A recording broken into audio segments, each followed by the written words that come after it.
Bienvenue dans ce voyage à travers les âges du théâtre tragique. De l'Antiquité grecque aux salles de théâtre contemporaines, la tragédie a profondément évolué. Mais qu'est-ce qui a vraiment changé? Comment cette forme théâtrale s'est-elle transformée pour parler à chaque époque? C'est ce que nous allons découvrir ensemble. Acte 1.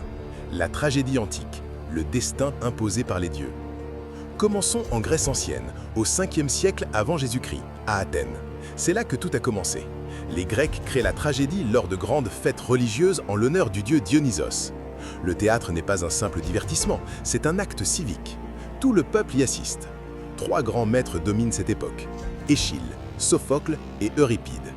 Leurs pièces parlent d'un conflit universel. L'homme face au destin. Le héros tragique grec est noble, courageux, mais face à une force qui le dépasse complètement. Les dieux ont décidé, la fatalité est inévitable, et l'homme lutte en vain. Et c'est justement cela qui fascine le spectateur grec. Ce spectacle inspire la pitié et la terreur. Aristote appelle cela la catharsis, la purgation des passions. En voyant la tragédie, le spectateur est libéré de ses angoisses. La forme?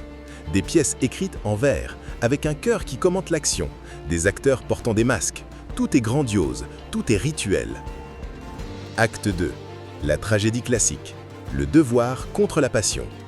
Maintenant, traversons les siècles. Nous arrivons en France, au XVIIe siècle. La tragédie renaît, mais elle a changé. Ce n'est plus la même. 2 géants émergent, Pierre Corneille et Jean Racine. Et avec eux, un nouveau conflit tragique. Ce n'est plus l'homme contre les dieux, c'est l'homme contre lui-même. Le héros classique est déchiré entre son devoir, son honneur, son engagement envers l'État et ses passions, ses sentiments, son amour. Les règles deviennent très strictes. On les appelle les 3 unités. Unité de lieu, unité de temps, unité d'action. Une seule intrigue, dans un seul endroit, en 24 heures. Le théâtre devient un art de la contrainte, de la rigueur, le classicisme. Et la langue, c'est l'alexandrin, ce vers de 12 syllabes qui résonne avec noblesse et élégance. Rien de vulgaire ne doit souiller la scène. Pas de mort montrée, pas de violence visible. C'est la règle de la bienséance. Ce qui est choquant se passe toujours en dehors, raconté par les personnages.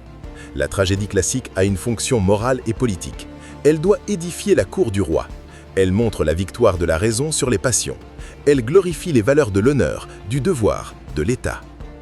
Acte 3. La tragédie moderne, l'absurdité de la condition humaine. Et nous voici au XXe siècle. Le monde a changé. Les guerres mondiales ont dévasté l'Europe. Les certitudes s'effondrent. Les hommes se questionnent sur le sens de la vie, sur la liberté, sur la mort. La tragédie se réinvente. Jean Anouilh, Albert Camus, Jean Giraudoux, Jean Cocteau revisitent les mythes grecs et romains. Mais pourquoi? Parce que ces mythes anciens leur permettent de parler du présent. Ils critiquent la tyrannie, la démesure du pouvoir, la violence de leur époque de manière détournée. Quelques règles classiques volent en éclats. On quitte l'alexandrin pour la prose, un langage courant, parfois familier. On mélange les genres, le tragique côtoie le comique, l'ironie, la satire. On crée des anachronismes. Le tragique est plus proche du peuple, plus familier, et le conflit tragique devient existentiel. C'est l'homme face à l'absurdité de son existence, l'homme face au chaos, au non-sens du monde. Regardons Antigone, réécrite par Anouilh en 1942, pendant l'occupation allemande. L'Antigone antique agissait pour l'ordre sacré. L'Antigone d'Anouilh, elle, se révolte. Elle dit non. Non à l'absurdité du pouvoir, non à la compromission, non à ce monde qu'elle refuse.